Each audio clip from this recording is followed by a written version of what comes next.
Hello everyone, welcome to the last chapter of class 12 biology, biodiversity and its conservations.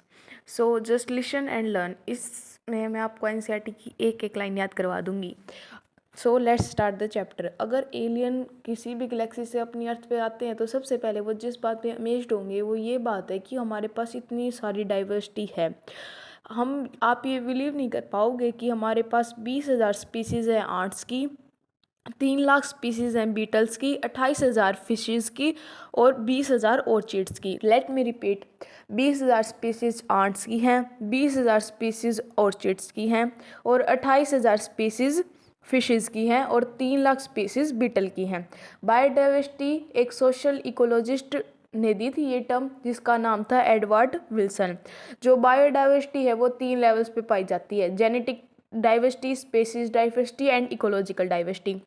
Genetic diversity, a single species might show high diversity at the genetic level over its distribution range. इसकी genetic variation का जो example है वो कौन है? रोल्फोफिया वोमिटेरिया, जो कि कहाँ मिलता है? हिमालय में मिलता है. और इसमें जो कंसंट्रेशन होती है ना केमिकल की, इसमें केमिकल कौन सा होता है? एक तो रोल्फोफिया वोमिटेरिया में केमिकल होता है रेस्पेरिन और इसकी कंसंट्रेशन होती है इसमें. इंडिया के पास 50,000 जेनेटिकली डिफरेंट स्ट्रेन है राइस के और 1,000 वैरायटीज़ है मैंगो की. ये एग्जांपल हैं जेनेटिक डाइवर्सिटी के. स्पीसीज डाइवर्सिटी, अगर स्पीसीज लेवल पे जो वेस्टर्न घाट है ना उनके पास greater amphibian species and then Eastern Ghats. Third आती है इकोलॉजिकल डाइवर्सिटी. इकोसिस्टम के लेवल पे इंडिया में देखोगे ना तो इंडिया में बहुत सारे rain forest, desert, mangrove, coral reef, wetland, estuary, alpine विंडोज़ हैं जो कि स्कैवेंडियन कंट्रीज जो होती हैं लाइक नॉर्वे, उनमें इतनी डाइवर्सिटी नहीं है और ये कहाँ है? इंडिया में है. तो India has greater ambient diversity. Okay, now IUCN क्या होता है? IUCN की फॉर्म होती है Indian union of conservation of nature and natural resources. 2004 में ये एस्टेब्लिश्ड हुई थी और इसने बताया कि जो total number of plant and animal species हैं जो वो मोर देन 1.5 मिलियन है. ओके, रॉबर्ट मे ने कहा था कि हमारे पास 7 मिलियन डाइवर्सिटी है, ग्लोबल स्पीसीज डाइवर्सिटी. अब हम अर्थ डाइवर्सिटी की डिस्ट्रीब्यूशन की बात करते हैं. More than 70% of all the species recorded are animals. 70% क्या है? एनिमल्स में है. और एनिमल्स में सबसे ज़्यादा कौन है? इंसेक्ट्स हैं. ओके, और जो plants, bryophyte, gymnosperm, angiosperm, algae, fungi, plants के इन सबको मिला दें तो भी 22% से ज़्यादा नहीं होता है. तो इसका मतलब ये है कि 10 एनिमल्स में से 7 क्या है? इंसेक्ट्स हैं. ओके, अब हमें यहाँ पे 3 फ्लो चार्ट दिए गए हैं: इनवर्टिब्रेट्स, वर्टिब्रेट्स, प्लांट्स. इनवर्टिब्रेट्स में सबसे ज़्यादा क्या है? इंसेक्ट्स हैं, फिर अदर एनिमल ग्रुप हैं और फिर मोलिस्का है और फिर क्रिस्टेनियस है. वर्टिब्रेट्स में सबसे ज़्यादा क्या है? फिशेज़ हैं. फिशेस के पास सबसे ज़्यादा बर्ड्स हैं, फिर रेप्टाइल्स हैं, फिर एम्बीबियन हैं और फिर मैम्बल्स हैं. अगर हम प्लांट्स की बात करें तो फंगी सबसे ज़्यादा है, उसके बाद एंजियोस्पर्म्स ज़्यादा हैं, उसके बाद एल्गी और फिर उसके बाद मोसिस, फॉन्सैंडिस एंड सबसे लास्ट में आते हैं लाइकन्स. आपने एक बात ध्यान की हो तो इसमें कोई भी प्रोकैरियोटिक स्पीसीज नहीं है, इनका जिक्र नहीं है इन मैप्स में. क्यों नहीं है? क्योंकि इनका अकेले का ही नंबर बहुत ज़्यादा हो सकता है, इसलिए इनको क्लासीफाई नहीं किया है. अब हमें आपको जो बात पे ध्यान देना है वो ये है: इंडिया 2.4% है. सारे देश में जितनी भी ज़मीन है उसका 2.4% इंडिया के पास है. फिर भी हमारे पास जितनी भी डाइवर्सिटी है इस पूरे ब्रह्मांड में उसका 8.1% हमारे पास है. एरिया कितना है हमारे पास वर्ल्ड का? 2.4%. और डाइवर्सिटी कितनी हमारी? 8.1%, जिसकी वजह से हमारा क्या स्थान है? 12th मेगा डाइवर्सिटी है हमारी कंट्रीज़ की वर्ल्ड में. 45,000 स्पीसीज़ हैं प्लांट्स की और उससे दुगनी किसकी है? एनिमल्स की. और अगर हम मे की बात मान ले तो अभी तक तो सिर्फ 22% टोटल स्पीसीज़ है जो अभी तक फाइंड आउट की हुई है और 1 लाख प्लांट स्पीसीज़ और 3 लाख एनिमल स्पीसीज अभी तक डिस्कवर भी नहीं हुई है. अब हम आपको पैटर्न ऑफ बायोडाइवर्सिटी बताते हैं. अगर हम इक्वेटर से पोल की तरफ जाते हैं तो स्पीसीज क्या करेंगी? स्पीसीज डाइवर्सिटी डिक्रीज करेगी. ओके, इसके लिए आपको एक वो मैं बताती हूँ, CNG, कोलंबिया न्यूरो ग्लासलैंड. कोलंबिया में सबसे ज़्यादा है, न्यूयॉर्क में स्पीसीज डाइवर्सिटी उससे कम है, और ग्रासलैंड में जो स्पीसीज डाइवर्सिटी है वो बहुत, ग्रीनलैंड में बहुत कम है। जो कोलंबिया में जो है, कोलंबिया में सिर्फ 1400 स्पीसीज हैं बर्ड्स की, न्यूयॉर्क में 105 स्पीसीज हैं, और ग्रीनलैंड में सिर्फ 56 स्पीसीज हैं। CNG से आपको ये याद रखना है। ओके, और equator has up to 10 times as many species of vascular plants as a forest of equal area in a temperate region like Midwest of the USA। अगर हम हमारे ट्रॉपिकल अमेजोन रेन फॉरेस्ट की बात करें, कहाँ है पहले हमारा ट्रॉपिकल अमेजोन रेन फॉरेस्ट है, कहाँ है, साउथ अमेरिका में है, और इसकी बहुत ग्रेट डाइवर्सिटी है। इसकी डाइवर्सिटी है 40,000 स्पीसीज हैं प्लांट्स की, 3,000 स्पीसीज हैं फिशेस की, 1300 स्पीसीज हैं बर्ड्स की, 427 मैमल्स की हैं, और 427 ही एम्फीबियंस की हैं, 378 रेप्टाइल्स की हैं, और 1,25,000 इनवर्टिब्रेट्स की हैं। और अब ये धीरे धीरे रेन फॉरेस्ट कटने वाला है, आपको पता ही होगा। तो अब हम बात करें तो इकोलॉजिस्ट और इवोल्यूशनरी बायोलॉजिस्ट थे ना, उन्होंने वेरियस हाइपोथेसिस दी थी। सबसे पहली थी स्पेशियन। स्पेशियन क्या है, ये एक फंक्शन है किसका, टाइम का। Speciation is a function of time. Unlike temperate region subjected to frequent glaciation in the past, tropical latitude have रिमेलेटिव। जो ट्रॉपिकल लैटिट्यूड है वहाँ पे स्पीसीज डाइवर्सिटी ज़्यादा होगी क्योंकि वो अनडिस्टर्ब रहती हैं। Okay, tropical environment, tropical environment में लेस सीजनल है और मोर कांस्टेंट और प्रेडिक्टेबल है, इसलिए ट्रॉपिकल इन्वायरमेंट में ज़्यादा होगी, ट्रॉपिकल लैटिट्यूड में ज़्यादा होगी। सच कांस्टेंट इन्वायरमेंट से क्या होता है, स्पेशलाइजेशन होती है, जिसकी वजह से ग्रेटर स्पीसीज डाइवर्सिटी होती है। बहुत ज़्यादा सोलर एनर्जी अवेलेबल है ट्रॉपिकल्स में, जिसकी वजह से हाइगर प्रोडक्टिविटी होती है। अब species area relationship, species area relationship क्या कहता है कि जैसे जैसे एरिया बढ़ेगा एक लिमिट तक जैसे जैसे एरिया बढ़ेगा स्पीसीज़ भी बढ़ेंगी, फिर एक टाइम ऐसा आएगा कि स्पीसीज़ नहीं बढ़ेंगी एरिया बढ़ाने पे। ये दिया था अलेक्जेंडर वॉन एम्बोलोड ने। log S is equal to log C plus Z log A, log scale. S species richness, C Y intercept, Z is equal to slope of the line, A is equal to area. और इसकी shape क्या है, rectangle hyperbola की। जो Z की value है वो 0.1 से लेकर 0.2 तक रेंज में करती है, जबकि जो बहुत सारे लार्ज एरिया होते हैं वहाँ पे एंटायर कॉन्टिनेंट की बात करें हम, तो जो Z की वैल्यू है वो 0.6 से लेकर 1.2 तक हो सकती है। और जो फ्रूगीवरस फ्रूट ईटिंग बर्ड्स और मैमल्स हैं कहाँ पे, ट्रॉपिकल फॉरेस्ट में, उनके लिए Z की वैल्यू 1.15 है। ये वैल्यू आपको याद रखनी है। Late me repeat this, Z की वैल्यू नॉर्मल होती है 0.1 से लेकर 0.2 तक। ओके, लेकिन अगर हम पूरे कॉन्टिनेंट की बात करें तो Z की वैल्यू कितनी हो जाएगी, 0.6 से लेकर 1.2 तक। और अगर हम फ्रूगीवरस फ्रूट ईटिंग बर्ड्स की बात करें तो Z की वैल्यू 1.15 हो जाएगी। Importance of species diversity to the ecosystem. पहले हम ये सोचते थे कि जितनी ज़्यादा डाइवर्सिटी होगी, जितनी जितनी कम्युनिटी होंगी मोर स्पीसीज की, वो उतनी स्टेबल होंगी, लेकिन हम गलत थे। एक स्टेबल कम्युनिटी ज़्यादा वेरिएशन शो नहीं करती है इसकी प्रोडक्टिव में ईयर टू ईयर, क्या तो ये रेजिस्टेंट होती है और ये रिसेल्वेंट होती है, ठीक है।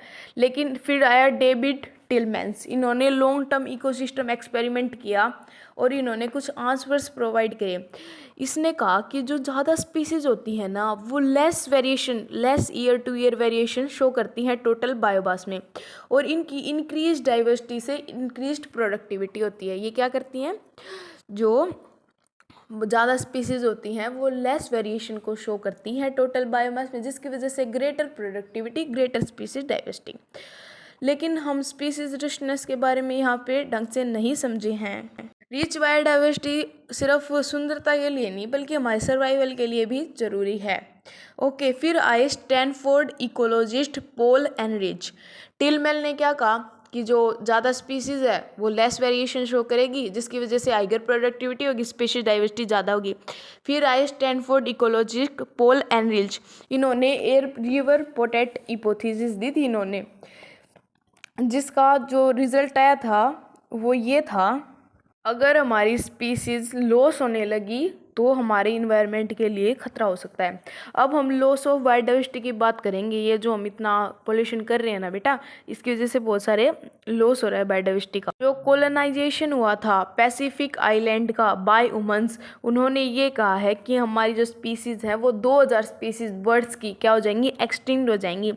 IUCN की रेड लिस्ट डॉक्यूमेंट में बताया गया है कि 784 स्पीसीज एक्सटिंक्ट हो चुकी हैं, जिसमें से 338 वर्टिब्रेट थे, 359 इनवर्टिब्रेट थे और 87 प्लांट्स थे।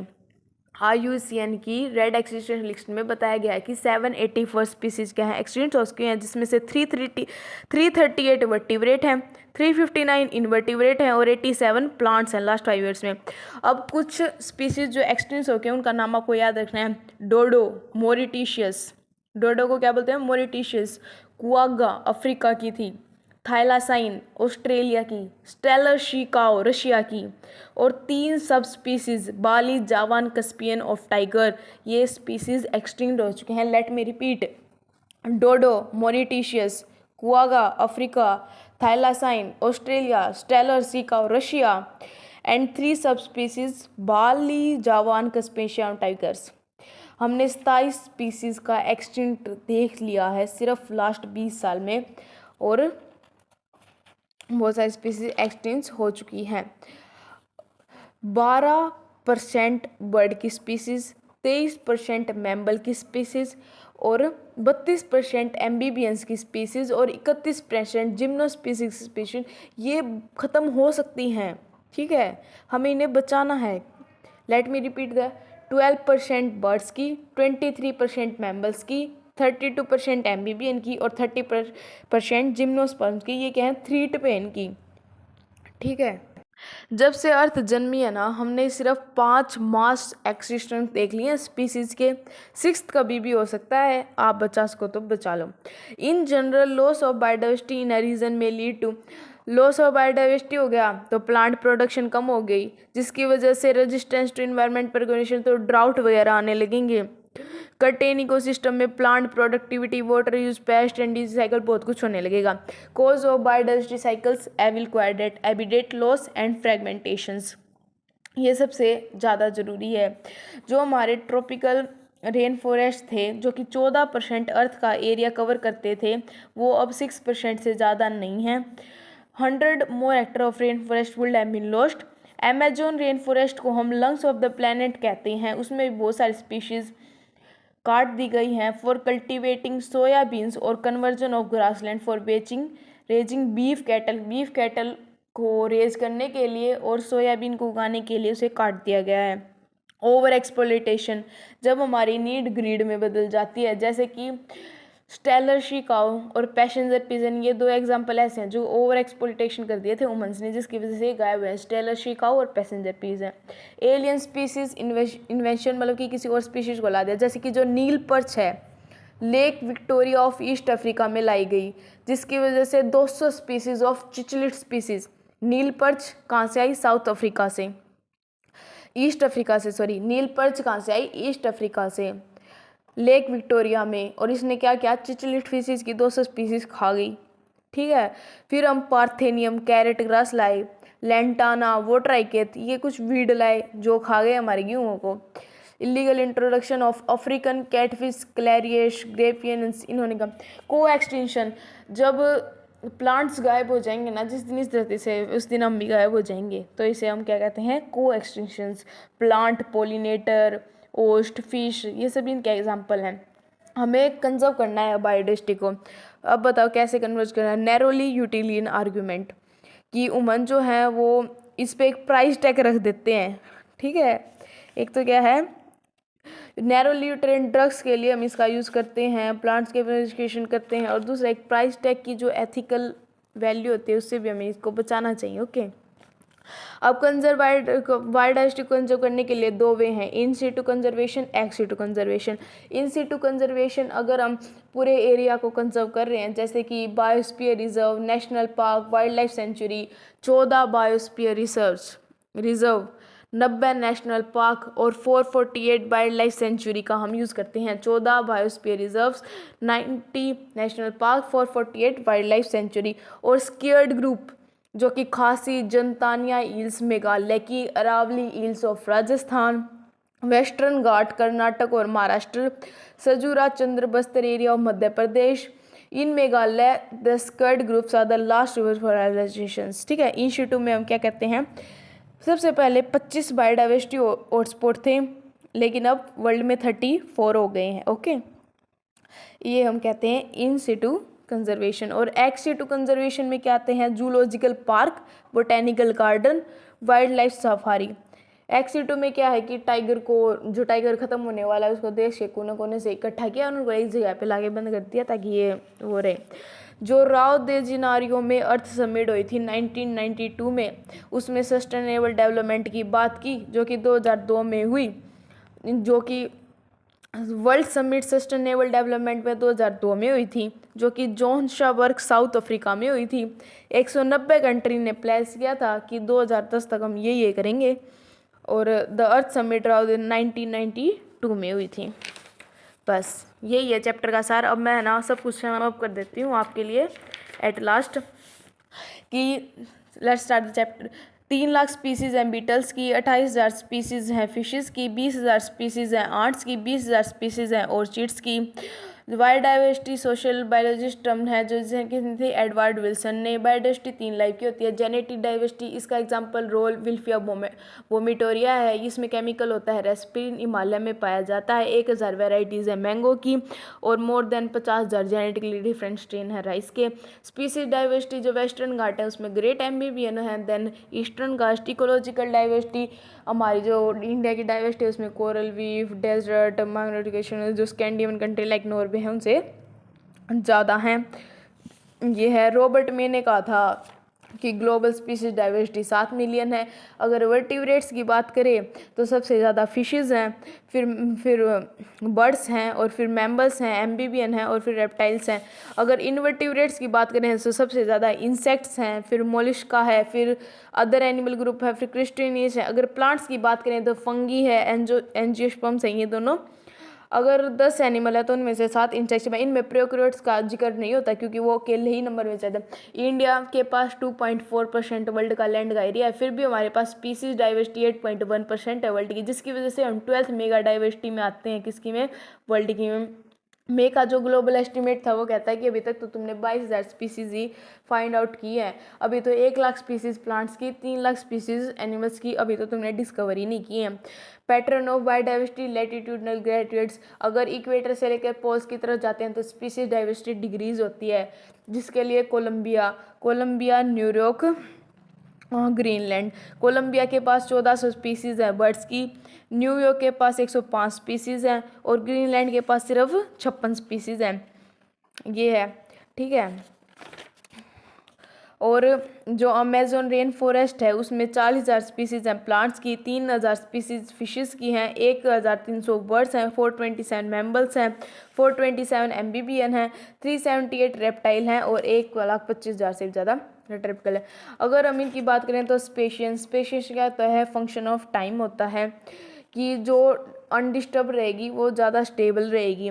ट्रॉपिकल इन्वायरमेंट होता है वो क्या होता है? वो उसमें कुछ भी चेंज नहीं आता, वो कांस्टेंट रहता है, जिसकी वजह से ग्रेट स्पीसीज डाइवर्सिटी होती है। More solar energy most species area relationship में क्या कहा था कि जहाँ जहाँ एरिया बढ़ा स्पीसीज डाइवर्सिटी बढ़ेगी, लेकिन एक लिमिट तक बढ़ेगी। अलेक्जेंडर वोल्ट अम्लोड ने कहा था log S is equal to log C plus Z log A. S species richness है, ए एरिया है, जेड क्या है? Slope of the line regression confidential by international. Z की वैल्यू 0.1 से लेकर 0.2 तक है।